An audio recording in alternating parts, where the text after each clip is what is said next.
Is your church in difficulty? 성도들이 구원받지 않습니까? Are your saints not receiving salvation? 성도들이 세상을 좋아합니까? Do your saints love the world? 그들에게 뭐라고 하지 마시고 Don't chastise them, 성경을 펴십시오. but open the Bible. 주님은 능히 우리를 이끄시는 목자였습니다. And the Lord is our shepherd who can more than capable of leading us. 그에게는 길이 있고 With Him there is a way. 우리는 넘어졌지만 그는 넘어지지 않았기 때문에 Although we fell, He did not fall.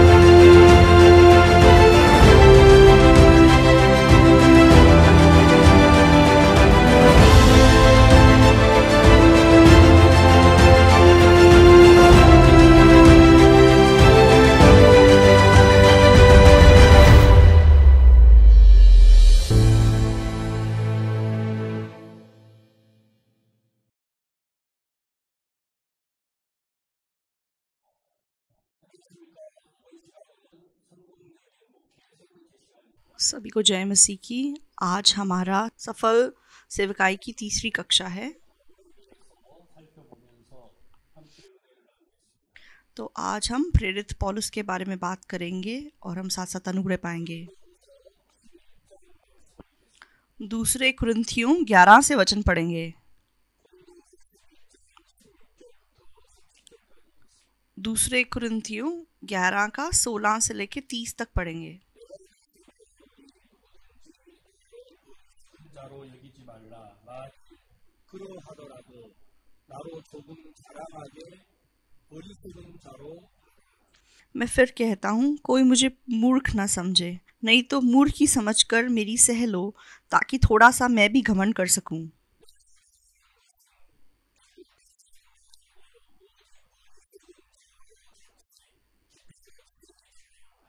इस बेधड़क घमंड में जो कुछ मैं कहता हूँ वह प्रभु की आज्ञा के अनुसार नहीं, पर मानो मूर्खता से ही कहता हूँ।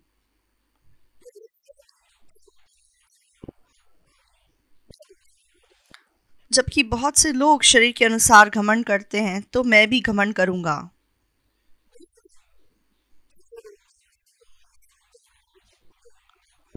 तुम तो समझदार होकर आनंद से मूर्खों की सह लेते हो।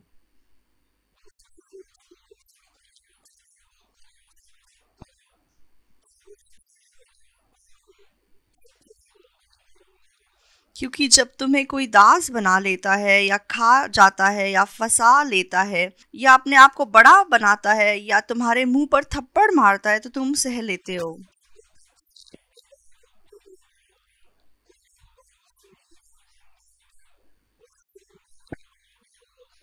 मेरा कहना अनादर ही की रीति पर है, मानो हम इसके लिए निर्बल से थे।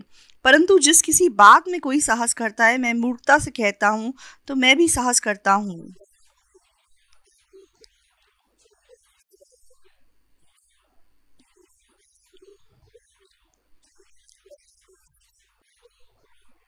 क्या वही इब्रानी है? मैं भी हूँ। क्या वही इजरायली है? मैं भी हूँ। क्या वही अब्राहम के वंश के हैं? मैं भी हूँ।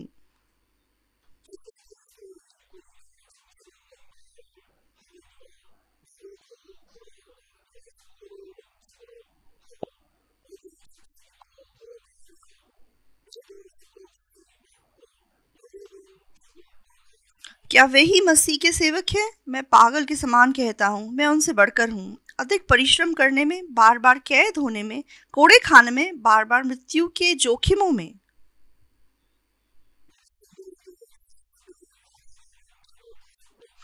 पांच बार मैंने यहूदियों के हाथ से 39 कोड़े खाए।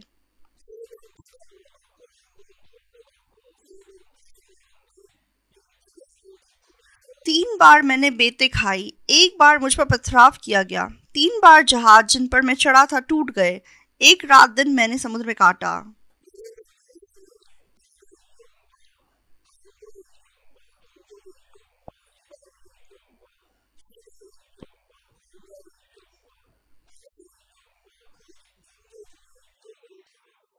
मैं बार बार यात्राओं में, नदियों के जोखिमों में, डाकुओं के जोखिमों में, अपने जाति वालों से जोखिमों में, अन्य जातियों के जोखिमों में, नगरों के जोखिमों में, जंगल के जोखिमों में, समुद्र के जोखिमों में, झूठे भाइयों के बीच जोखिमों में रहा।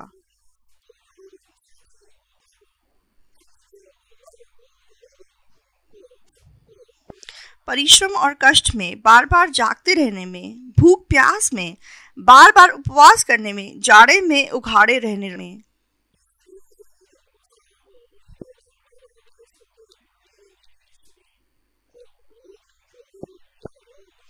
और अन्य बातों को छोड़कर जिनका वर्णन मैं नहीं करता, सब कलीसियाओं की चिंता प्रतिदिन मुझे दबाती है।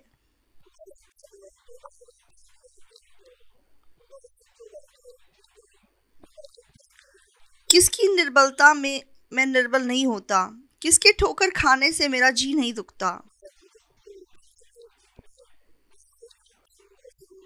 यदि घमंड करना अवश्य है तो मैं अपनी निर्बलता की बातों पर घमंड करूंगा।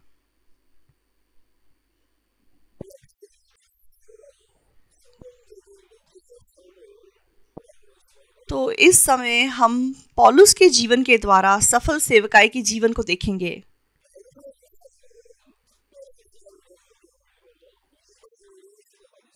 तो पौलुस नाम का व्यक्ति परमेश्वर का खास अनुग्रह पाके अन्य जातियों का प्रेरित बना।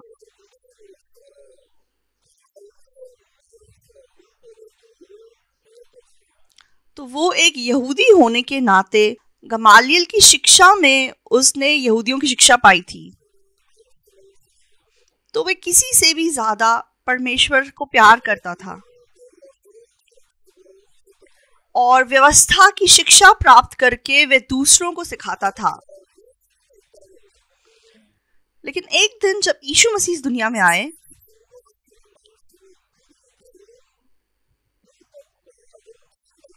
तो उन्होंने देखा कि यीशु मसीह जो शिक्षा देता था वो इन लोगों ने पाई व्यवस्था की शिक्षा से अलग थी। इसलिए बहुत सारे लोग यीशु मसीह का विरोध करने लगे। इस सदी में भी बिल्कुल इसी प्रकार है।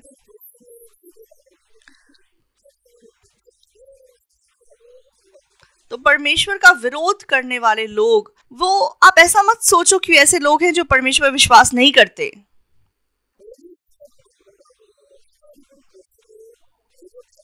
हर एक सदी में परमेश्वर का विरोध करने वाले जो लोग थे, वे सब ऐसे लोग हैं जो प्रभु को जानते हैं और उस पर विश्वास करते हैं। यीशु मसीह जब इस दुनिया में आया, यीशु को क्रूस पे किसने चढ़ाया?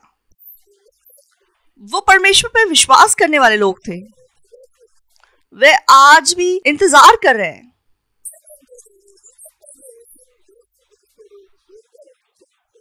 तो 2000 साल पहले आए यीशु मसीह को वो उद्धारकर्ता नहीं मानते। आज भी वो लोग हैं जो उद्धारकर्ता का इंतजार कर रहे हैं।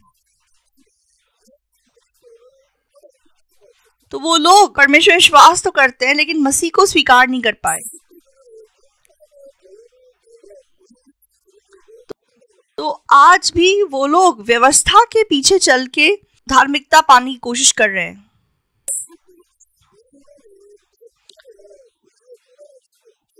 लेकिन व्यवस्था का पालन करके कोई धार्मिकता प्राप्त नहीं कर सकता। तो कैसे हम व्यवस्था के द्वारा धार्मिकता प्राप्त कर सकते हैं? असंभव बात है। लेकिन आज भी बहुत लोग हैं,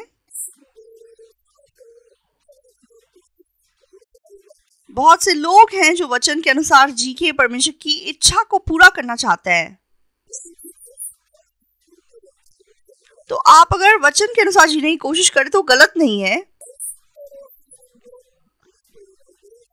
तो वचन के अनुसार जी पाना एक मसीही की आशा है। लेकिन एक सच बात क्या है? मनुष्य कोई भी वचन के अनुसार नहीं जी सकता। रोमियो की किताब में क्या लिखा हुआ है? तो भलाई करने वाला कोई नहीं, एक भी नहीं। परमेश्वर को खोजने वाला कोई नहीं।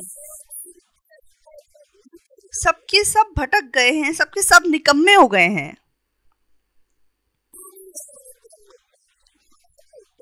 भलाई करने वाला कोई नहीं, एक भी नहीं। ये परमेश्वर का वचन है।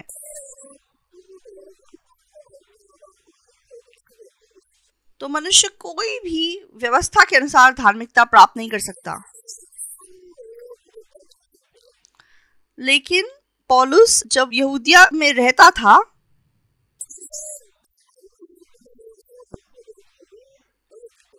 तो उसने गमालियल की संस्कृति में व्यवस्था की मूल बातें सीखी थी।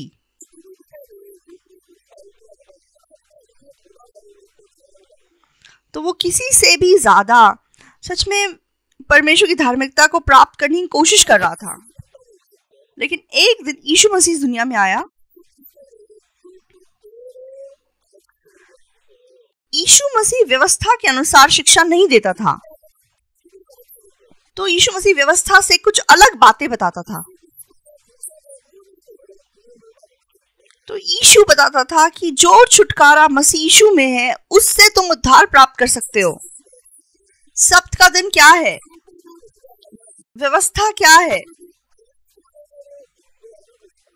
तो ये सब मसीह की ओर अगुवाई करने वाले जरिए हैं और यीशु मसीह के द्वारा अनुग्रह ही से उद्धार हो सकता है।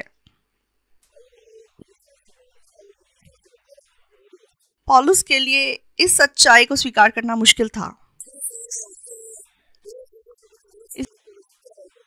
इसलिए महायाजकों ने यीशु को क्रूस पर चढ़ा दिया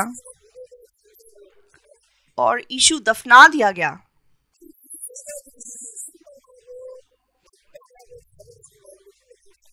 और उसके बाद सारे चेले निराश हो गए, दुखी हो गए, परेशान हो गए। तो यीशु मसीह पतरस के पास गए और उनको अपनी भेड़ें चराने को कहा। तो तब से इन चेलों ने यीशु मसीह के बारे में बताना सबको शुरू किया। हाँ, यीशु जी उठा है। वो यीशु जिसे तुमने क्रूस पे चढ़ाया वो सच्चा उद्धार करता है। और बहुत लोग उन पे विश्वास करने लगे। लेकिन शाऊल ऐसे चेलों की बातों को समझ नहीं सका। ऐसा कैसे हो सकता है? मरा हुआ कैसे जिंदा हो सकता है? हमने साफ देखा है कि यीशु मर गया था और हमने उसे कब्र के अंदर भी रख दिया। हाँ, ये लोग समाज में सच में अंधकार फैला रहे हैं। ऐसे लोगों को जेल में डाल देना चाहिए। इसलिए वो बहुत विश्वासियों को पकड़ता था और जेल में डाल देता था। तो जब स्टिफनस पत्थराव से मारा गया तो शाऊल तब अपने मन में उसकी मृत्यु से सहमत था। हाँ, स्टिफनस जो बता रहा है कि यीशु मसीह दोबारा जी उठा है, तो लोगों ने पत्थर मार के उसे मार डाला। हाँ, अगर यीशु सचमुच में जिंदा होता तो यीशु को उन पत्थरों को रोकना चाहिए था। लेकिन स्टिफनस जब मर रहा था, परमेश्वर का काम उत्पन्न नहीं हुआ। और प्रेरितों 9 में जैसा लिखा है, वहां लिखा है कि शाऊल धुन में था। तो वो बहुत अपने मन में ताकत पा चुका था, मैं सही हूं। यीशु जिंदा कैसे हो सकता है? उसे क्रूज पे चढ़ा दिया गया था। तो वो यीशु जिसने अपना सारा खून, सारा पानी बहा दिया, वो यीशु जिसको पत्थर की कब्र में डाल दिया गया था, कैसे बोल सकते कि वो जिंदा हो गया? हाँ, यीशु के पुनरुत्थान की गवाही देने वालों को पकड़ना चाहिए, जेल में डाल देना चाहिए। वो सारे इस समाज में अंधकार फैला रहे हैं।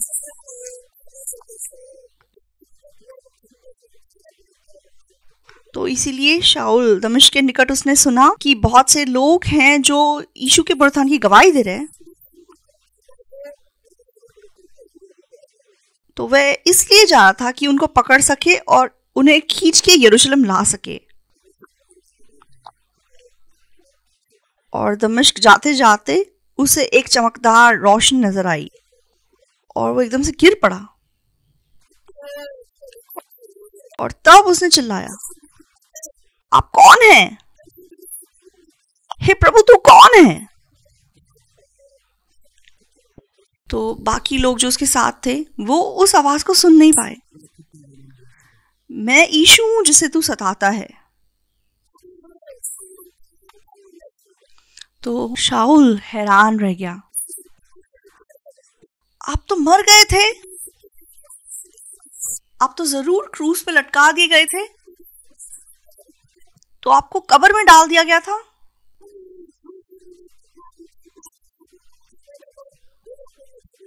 हाँ, यीशु के पुनरुत्थान की गवाही देने वालों को मैंने पकड़ के जेल में डाला है। हाँ, स्टीफनुस को पत्थर मार के मार दिया गया है, तो आप सच में जिंदा है? तो इसका मतलब जो बोल रहे थे वो सच है? यीशु मसीह ने कहा, मैं यीशु हूं जिसे तू सताता है। तो शाऊल ये बात सुन के हैरान रह गया। उससे पहले कभी उसने ये नहीं सोचा था कि मैं गलत हूं। यीशु मर चुका है, कैसे मरा हुआ जिंदा हो सकता है?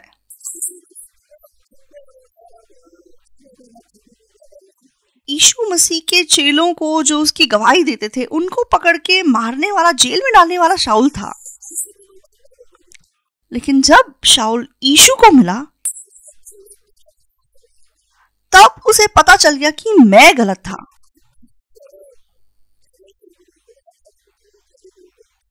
तो तब उसने दमिश्क की ओर जाते हुए अपने कदमों को रोक दिया और पहली बार वो पहचान गया कि मैं गलत था। मैं यीशु हूं जिसे तू सताता है। तो उस पॉइंट पे शाऊल ने उद्धार पाया और तब से वह यीशु मसीह के द्वारा एक चरवाहे के मार्ग पे चलने लगा। तो अगर आप शाऊल के मार्ग को ध्यान से देखेंगे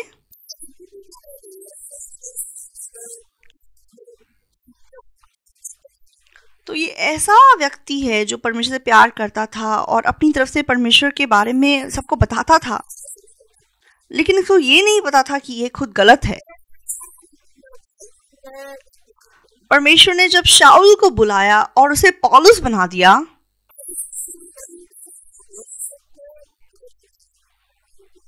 तब वो पहचान सका कि मैं कितना मूर्ख था और मैं कितना गलत था। तो जिस मार्ग पे मैं विश्वास करता था, जिसको मैं पक्के तरीके से सही समझता था, मैं असलियत में गलत था। मैं बिल्कुल गलत था।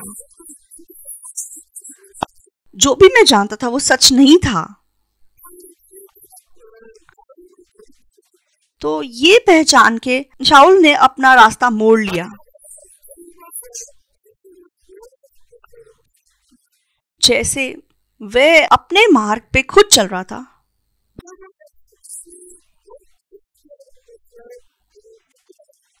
तो जिस प्रकार पतरस को बताया गया था कि जब तू बूढ़ा हो जाएगा तो कोई और तेरी कमर बांध देगा और तुझे वहां ले जाएगा जहां तू नहीं जाना चाहेगा।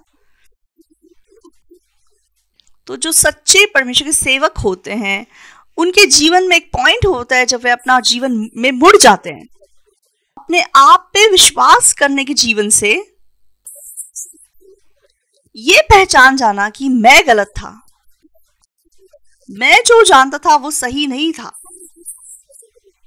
तो शाऊल ने जब इस सच्चाई को पहचान लिया तो उसे पता चला कि मैं खूनी था।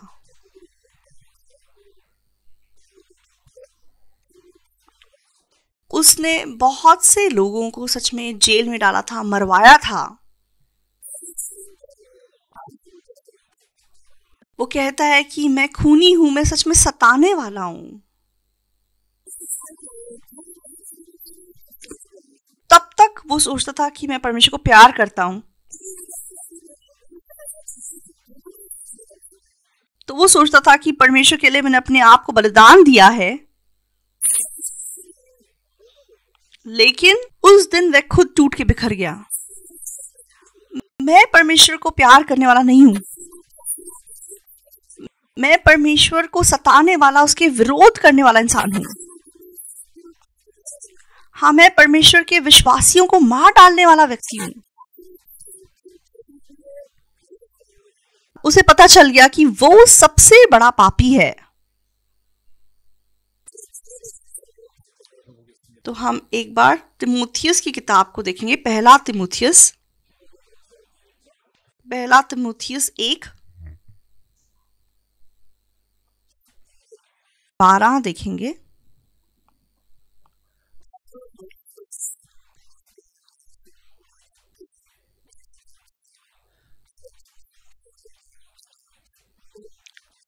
मैं अपने प्रभु मसीह यीशु का, जिसने मुझे सामर्थ्य दी है, धन्यवाद करता हूँ कि उसने मुझे विश्वासियों को समझकर अपनी सेवा के लिए ठहराया।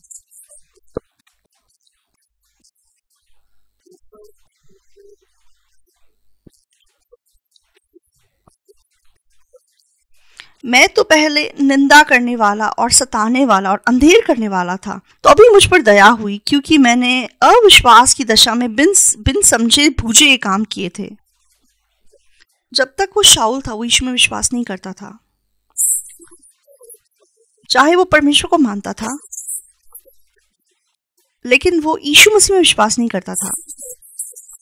तब तक वो कैसा इंसान था? निंदा करने वाला, सताने वाला, अंधेर करने वाला था।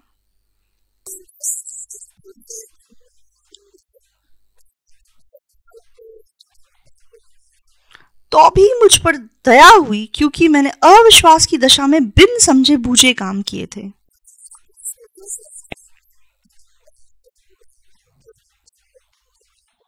और हमारे प्रभु का अनुग्रह उस विश्वास और प्रेम के साथ जो मसीह यीशु में है, बहुतायत से हुआ।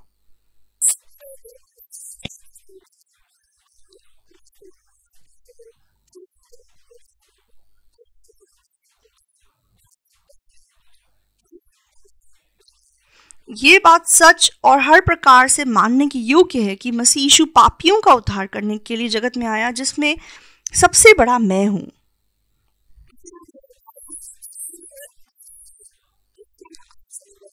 तो पौलुस पहचान गया कि वह कितना दुष्ट इंसान था।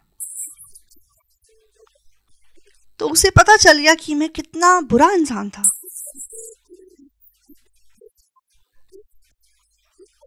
उसे नहीं पता था कि वह यीशु को सता रहा है, उसका विरोध कर रहा है। तो दमिश्क की ओर जाते हुए वो यीशु मसीह को मिला। तब उसने अपने आप को आविष्कार किया,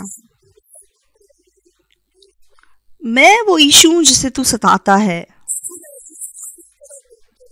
तो जब हम खुद के बारे में स्पष्ट रूप से जान जाएं,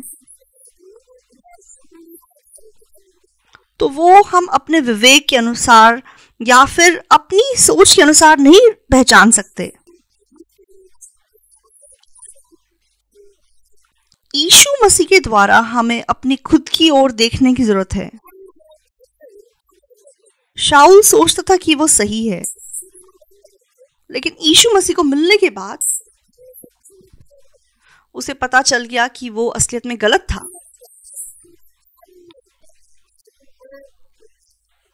और वह शाऊल से पौलुस में बदल गया।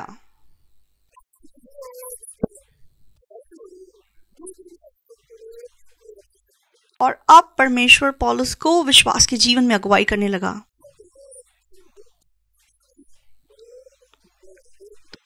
तो पौलुस के जीवन में उसके सेवकाई का मार्ग स्पष्ट रूप से दिखाया गया है। तो पौलुस अन्य जातियों के लिए सेवक ठहराया गया था और उसने परमेश्वर की अगुवाई पाई थी। तो दमिश्क की ओर जब वो जा रहा था, तो पहले उसने दमिश्क में परमेश्वर की अगुवाई को पाया।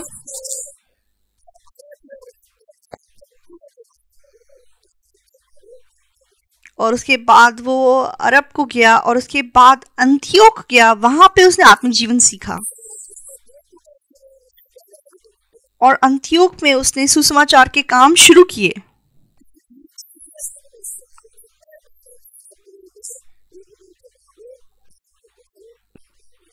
तो उसने अन्य जातियों के सेवक के नाते बहुत से लोगों को सुसमाचार प्रचार किया और परमेश्वर की इच्छा को प्रकट किया।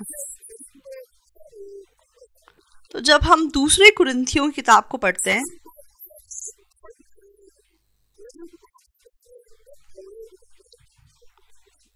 तो कुरिन्थ के एरिया में जो कलीसियाएं थी उनको वो पत्र लिखता है।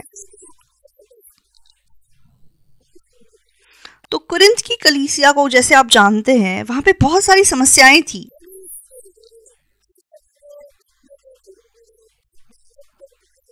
तो वो ऐसी कलीसिया थी जहां बहुत से परमेश्वर के सामर्थी परमेश्वर के सेवक उत्पन्न हुए थे,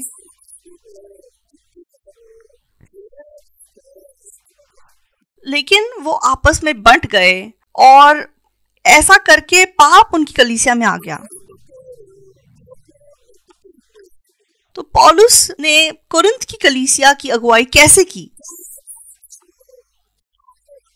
तो जब कलीसिया भ्रष्ट हो गई और दुनिया के मार्ग पे चलने लगी, जब पाप उस कलीसिया में मौका पा सका, तो तब पौलुस ने कैसे इस कलीसिया की अगुवाई की?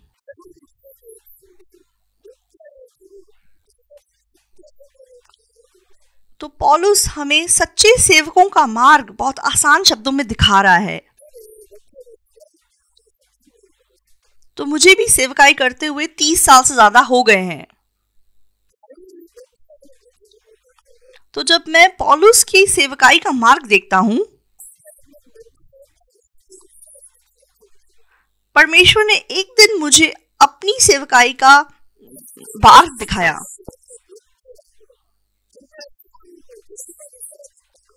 तो मान लो अगर मेरी कलीसिया में कोई ऐसा होता जो पाप करता या विरोध करता,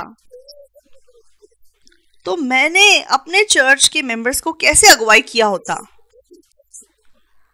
अरे आप क्यों ऐसा कर रहे हो? ऐसा मत करो, ये करना गलत है।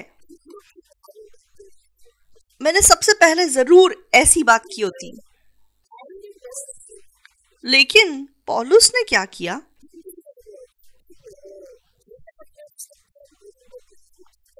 तो जब पाप प्रवेश की हुई कोरिन्थ की कलीसिया जहां पे लड़ाइयां थी, बट गए थे लोग, उसने कैसे अगुवाई किया? तो उसने अपनी सोच, अपने नजरिए पे जोर नहीं दिया। तो हम पहले कुरिन्थियों को जरा देखेंगे। पहला कुरिन्थियों 1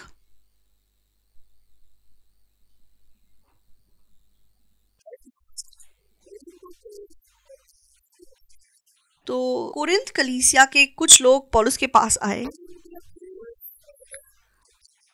और पौलुस को वहां की परिस्थिति के बारे में पता चला।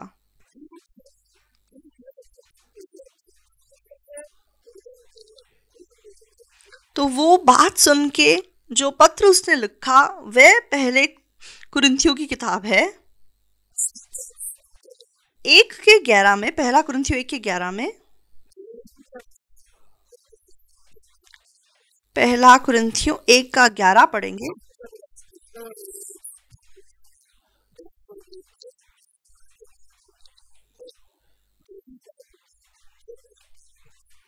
क्योंकि हे मेरे भाइयों, खलोए के घराने के लोगों ने मुझे तुम्हारे विषय में बताया है कि तुम में झगड़े हो रहे हैं।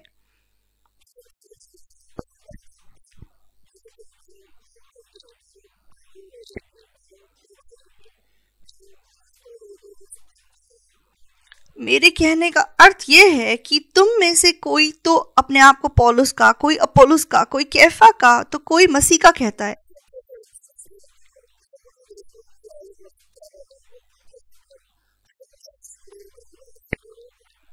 क्या मसीह बट गया है? क्या पौलुस तुम्हारे लिए क्रूस पर चढ़ाया गया? क्या तुम्हें पौलुस के नाम पर बपतिस्मा मिला? तो कोरिन्थ की कलीसिया में क्यों झगड़े शुरू हो गए? क्योंकि उस समय में बहुत सारे परमेश्वर के सेवक थे। तो फिर सारे सदस्यों के बीच में क्या समस्या आ गई? उनके बीच में झगड़े होने शुरू हो गए। हाँ, मैं पौलुस का हूं, मैं अपोलोस का हूं, मैं कैफा का हूं, मैं मसीह का हूं।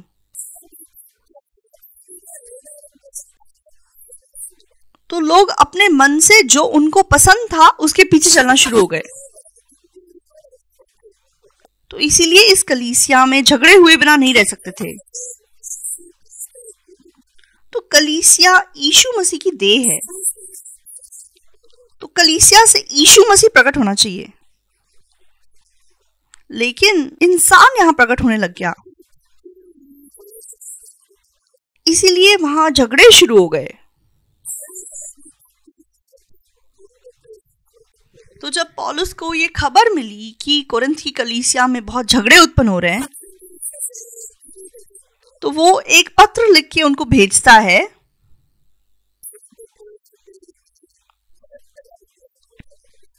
तो वो कहता है कि कोरिन्थ के भाइयों, मैंने सुना है कि आपके बीच में झगड़े हैं,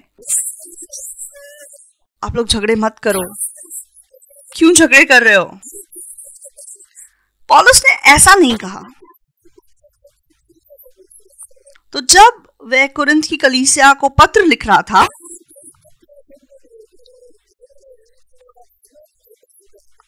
तो पौलुस उन्हें अपना मन, अपनी इच्छा या अपना दृढ़ संकल्प की बातें नहीं करता।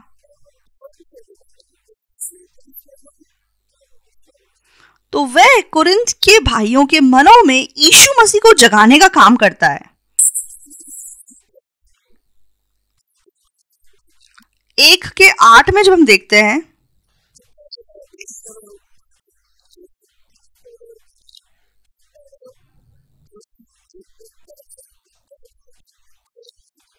वह तुम्हें अंत तक दृढ़ भी करेगा कि तुम हमारे प्रभु यीशु मसीह के दिन में निर्दोष ठहरो।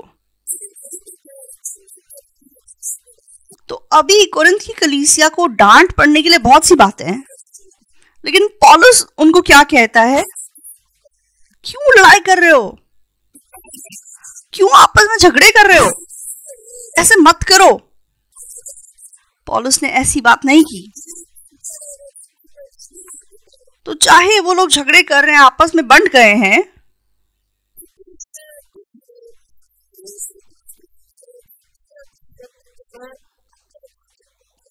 लेकिन पौलुस उनको कहता है, वह तुम्हें अंत तक दृढ़ भी करेगा कि तुम हमारे प्रभु यीशु मसीह के दिन में निर्दोष ठहरो।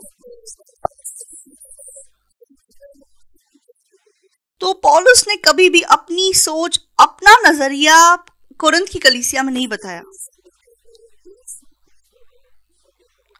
वो कोरिन्थ की कलीसिया को यीशु मसीह के बारे में बता रहा है।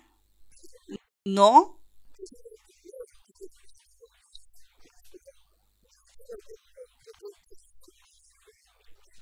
परमेश्वर सच्चा है, जिसने तुमको अपने पुत्र हमारे प्रभु यीशु मसीह की संगति में बुलाया है। तो हमने क्यों उद्धार पाया? तो परमेश्वर ने हमें इसलिए नहीं बुलाया कि तुम चंदा दो, बलिदान दो और कुछ काम करो।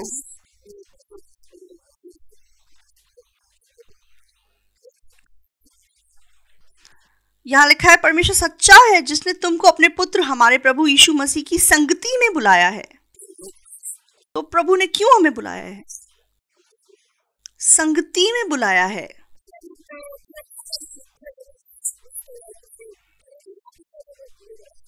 तो परमेश्वर ने हमें क्यों उद्धार दिया? ताकि हमारा यीशु मसीह में संगति में हो सके। बहुत सारे लोग उद्धार पाने के बाद, हाँ अब मैंने उद्धार पा लिया, हाँ अब मैं अपने आप को प्रभु के लिए बलिदान करना चाहता हूँ, हाँ मैं अपने आप को परमेश्वर के काम के लिए देना चाहता हूँ। आप लोग धोखा मत खाइए। परमेश्वर ने किस मकसद से हमें बुलाया है? तो परमेश्वर ने हमें अपने पुत्र यीशु मसीह के साथ संगति करने के लिए बुलाया है। पौलुस पहले कुरिन्थियों में क्या कहता है?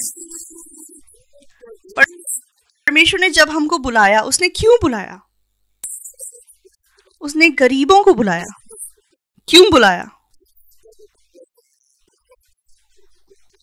ताकि कंगालों को बुला के वह अमीरों को शर्मिंदा कर सके। तो उसने ऐसा को बुलाया जिनके पास नहीं है, ताकि वह उनको शर्मिंदा कर सके जिनके पास है।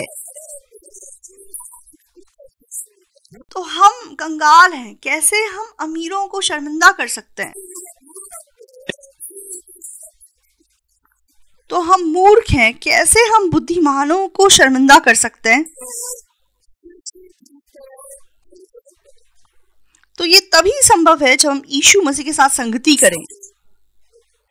मैं मूर्ख हूं, लेकिन यीशु मसीह ज्ञानवान है। तो मैं कमजोर हूं, लेकिन यीशु मसीह के पास सब सामर्थ है। मेरे पास कोई बुद्धि नहीं है,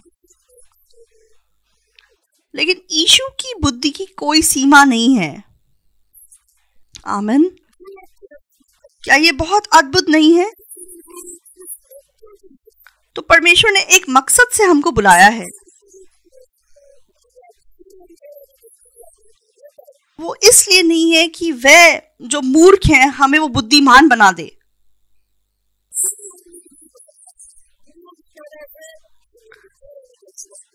तो इसलिए नहीं कि हम जो कमजोर हैं उद्धार पाने के बाद हम सामर्थी बन जाएं।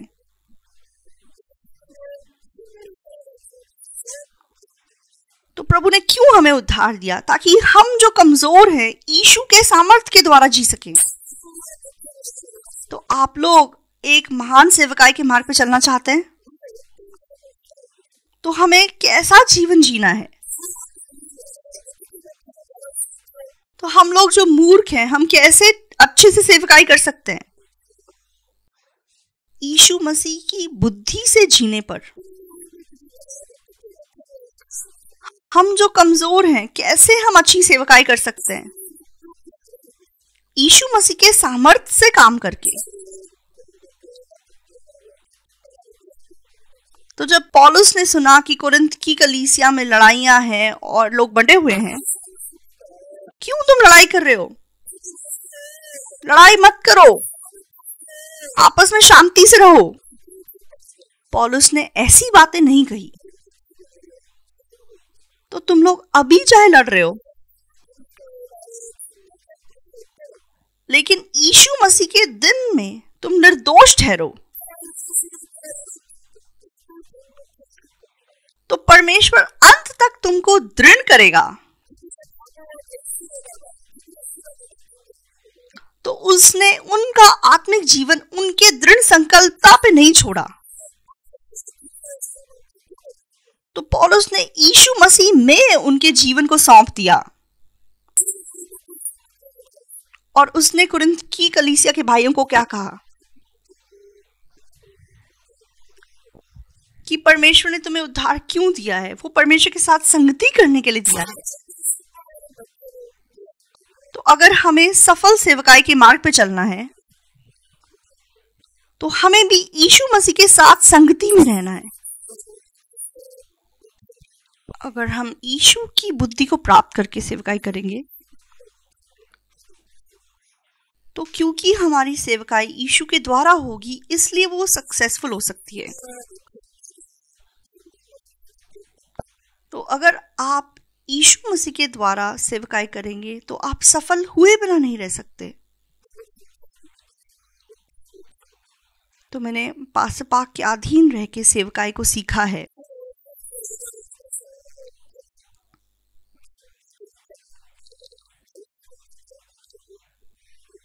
तो मैंने परमेश्वर का अनुग्रह प्राप्त करके दक्षिण अमेरिका में बहुत बार जाके वचन प्रचार किया है। तो एक दिन पास्टर पाक ने मुझसे ऐसा प्रश्न किया, इमिंचल पास्टर, आपको देख के मुझे बहुत बार बहुत गुस्सा आता है। मैं चाहता हूं कि आप पहचान सकें कि आप कितने महान इंसान हैं। तो मैं माफी चाहता हूं ऐसा कहते हुए। तो मैं कभी ये विश्वास नहीं कर पाया था कि मैं महान हूं, इसलिए मैं जवाब नहीं दे पाया। तो मैं सर झुका के बैठा हुआ था। तो उन्होंने दोबारा मुझसे कहा, मैं चाहता हूं इमिंचल पास्टर आप जान सको कि आप कितने महान इंसान हैं। तो मैं आप लोगों की तरह ज्यादा पढ़ा लिखा नहीं हूं, इसलिए मैंने कभी ऐसा नहीं सोचा कि मैं महान हूं। इसलिए दूसरी बार मैं भी उनको जवाब नहीं दे पाया। तो तीसरी बार पास्टर ने क्या कहा,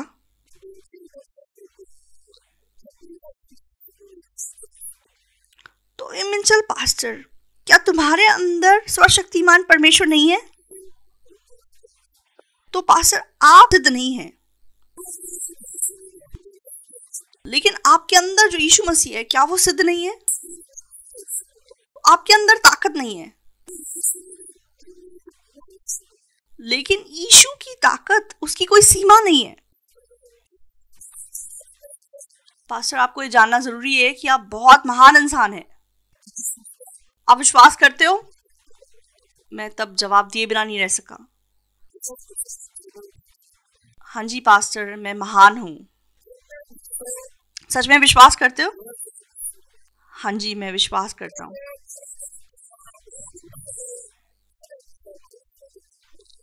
तो दक्षिण अमेरिका के जितने देशों में आप जाके प्रचार करते हैं, तो उन देशों के प्रधानमंत्रियों को मिलिए और उनको बोलिए कि आपको उस देश का एम्बेसडर बनाए।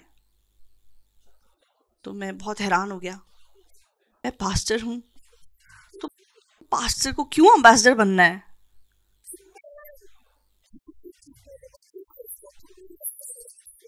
तो अभी अभी मैंने बोला था कि मेरे अंदर यीशु मसीह है, इसलिए मैं बहुत ताकतवर इंसान हूं। लेकिन जब पास्टर ने मुझे बोला कि तुम जाओ और एम्बेसडर बनो, तो मैं दोबारा से उस बात पर विश्वास नहीं कर सका। मैं कैसे एम्बेसडर बन सकता हूं? तो तब मैंने पहली बार सोच के देखा, मेरे अंदर यीशु मसीह है, तो मैं खुद एम्बेसडर नहीं हूं, मैं बनने लायक भी नहीं हूं, लेकिन मेरे अंदर क्योंकि यीशु मसीह है, तो मैं देशों के राष्ट्रपतियों को मिलूंगा और उनको बोलूंगा कि मुझे एम्बेसडर बनाओ। मैं बहुत सालों से कोलंबिया में जो विरोध करने वाले ग्रुप हैं, उनको शिक्षा देने का काम कर रहा हूं।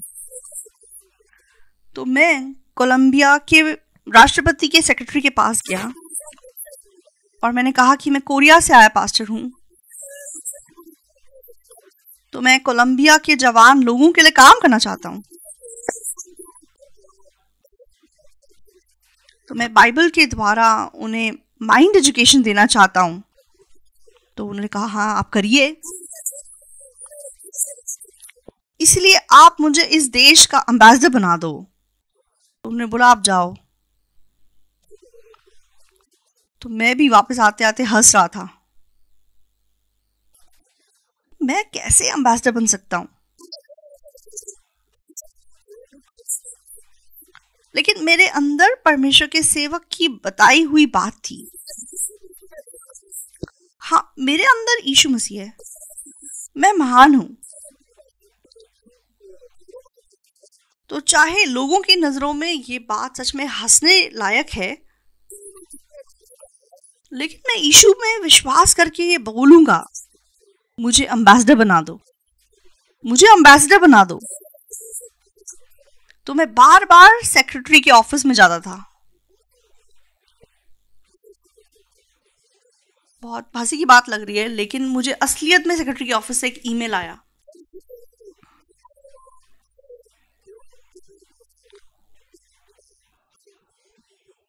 तो मुझे एक चिट्ठी आई कि आपको शांति और शिक्षा के लिए एक एम्बेसडर नियुक्त किया जाता है। तो जब मुझे वो चिट्ठी मिली तो मैं हैरान रह गया, क्या ये सच है? मुझे स्पेनिश भाषा नहीं आती है।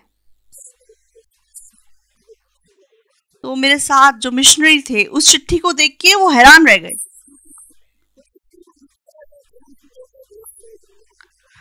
पास्टर, आपको इस देश में ऑनररी एम्बेसडर की पोस्ट दे दी गई है।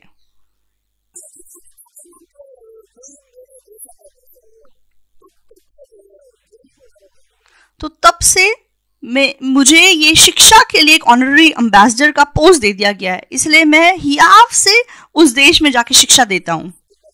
तो कौन मुझे एम्बेसडर बोल सकता है? एक व्यक्ति मुझे ऐसा नहीं सोचेगा। लेकिन परमेश्वर ने ऐसा कर दिया।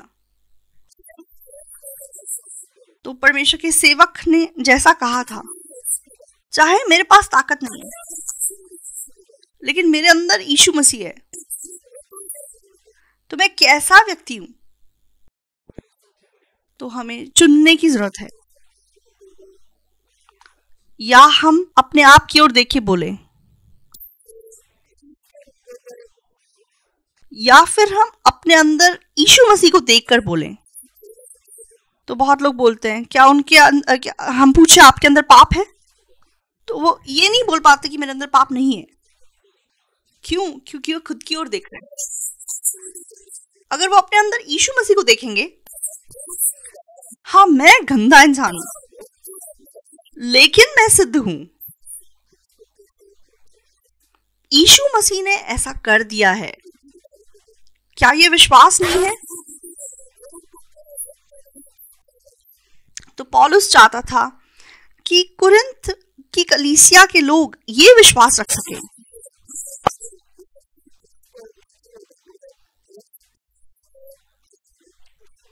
परमेश्वर सच्चा है जिसने तुमको अपने पुत्र हमारे प्रभु यीशु मसीह की संगति में बुलाया है।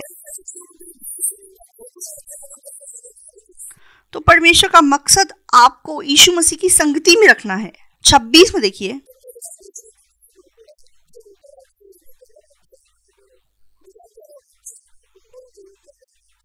हे भाइयों, अपने बुलाए जाने को तो सोचो कि ना शरीर के अनुसार बहुत ज्ञानवान और ना बहुत सामर्थी और ना बहुत कुलीन बुलाए गए,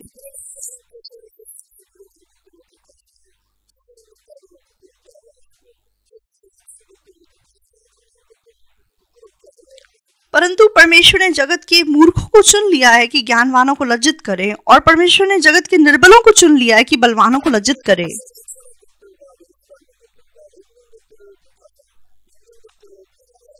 और परमेश्वर ने जगत के नीचों को और तुच्छों को, वरन जो हैं भी नहीं उनको भी चुन लिया है कि उन्हें जो है व्यर्थ ठहराए,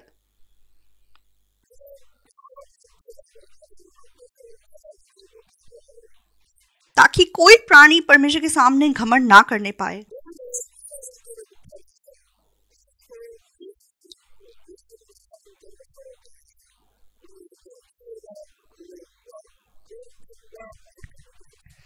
परंतु उसी की ओर से तुम मसीह यीशु में हो, जो परमेश्वर की ओर से हमारे लिए ज्ञान ठहरा, अर्थात धर्म और पवित्रता और छुटकारा।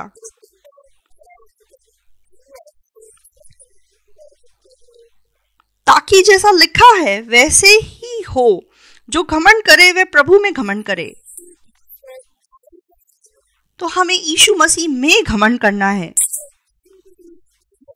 तो वो सफलता का मार्ग है। तो महान पास्टर कौन है? ऐसा नहीं है कि उसके पास बहुत ताकत है, वो ऐसा व्यक्ति है जो मसीह यीशु में बात करता है, यीशु मसीह के पीछे चल के बात करता है, तो वो ताकत से भरा हुआ सेवक बन जाता है। तो पौलुस दूसरे कुरिन्थियों में क्या लिखता है कि एक बात है जिसमें मैं घमंड करना चाहता हूं।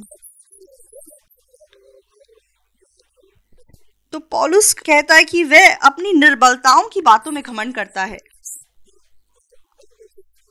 तो आज हमने दूसरा कुरिन्थियों 11 पढ़ा।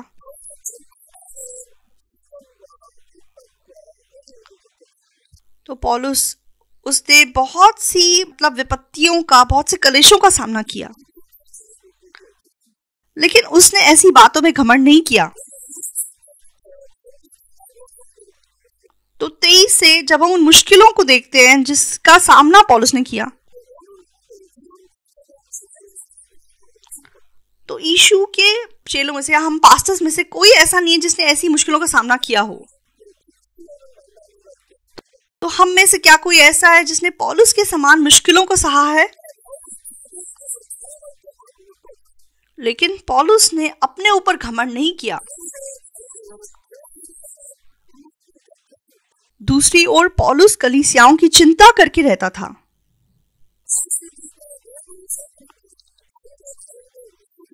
उसके मन में यीशु की देह को स्थापित करना उसकी प्राथमिकता था।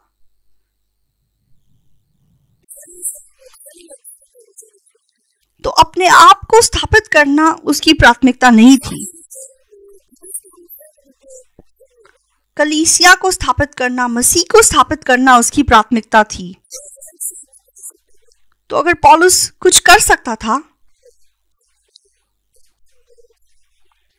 वह अपनी निर्बलता की बातों पर घमंड कर सकता था। 30 में 2 कुरिन्थियों 11:30 में लिखा है, यदि घमंड करना अवश्य है तो मैं अपनी निर्बलता की बातों पर घमंड करूंगा। तो पौलुस क्यों अपनी निर्बलता पे घमंड करता था? वो मसीह की सामर्थ की वजह से था।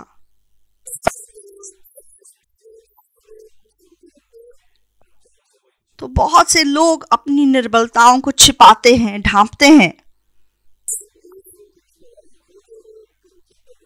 ऐसा वो इसलिए करते हैं क्योंकि वो यीशु मसीह के साथ संगति में नहीं है।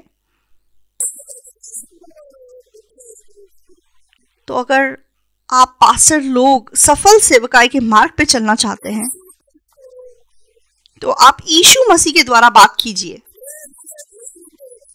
तो जो आपको आंखों से दिखाई देता है उसके हिसाब से मत बोलिए। तो आप परमेश्वर के मन के हिसाब से बोलिए। मसीह की ताकत के बारे में बोलिए, मसीह की बुद्धि के बारे में बोलिए।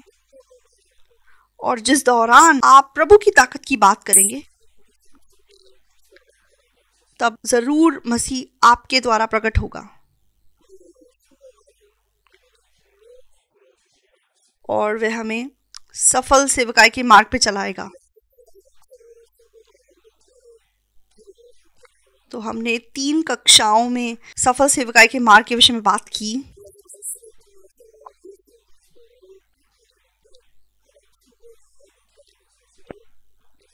तो हम देख सकते हैं कि किसी और चीज से ज्यादा मसीह को स्थापित करना सफल सेवकाई का मार्ग है। इसके साथ हम अपना 3री कक्षा खत्म करेंगे। धन्यवाद।